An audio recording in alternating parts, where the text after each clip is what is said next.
On envoie un salut très amical à Elisabeth. Vous avez remarqué qu'elle n'est plus à l'antenne ces derniers jours. Elisabeth a été vaccinée, elle a reçu la première dose, pas encore la deuxième. Et entre 5 et 6 semaines après, donc on ne parle pas du syndrome de la première dose, je suis insouciant parce que j'ai reçu une première dose et psychologiquement je me sens libéré. 5 et 6 semaines plus tard, donc il y a quelques jours, elle a été testée positive. Elle n'avait rien changé à ses habitudes.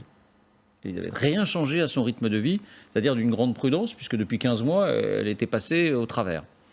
Et elle a été testée positive et elle a développé la maladie. Donc on pense à elle parce qu'elle a le souffle court. Aujourd'hui, ça fait quelques jours, hein, et elle a le souffle court, elle est très fatiguée. Donc Elisabeth, on pense à toi encore une fois.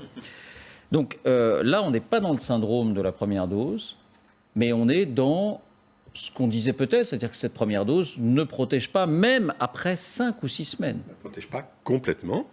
Et donc, imaginez que, par exemple, on est sur le variant anglais, une protection à aller 50% et même 60%, vous en avez, il vous manque quand même un delta relativement important après cette première dose. Donc, on est exactement dans cet intervalle où on n'a pas assez de protection.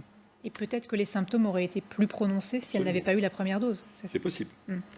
Oui, c'est vrai, sans doute.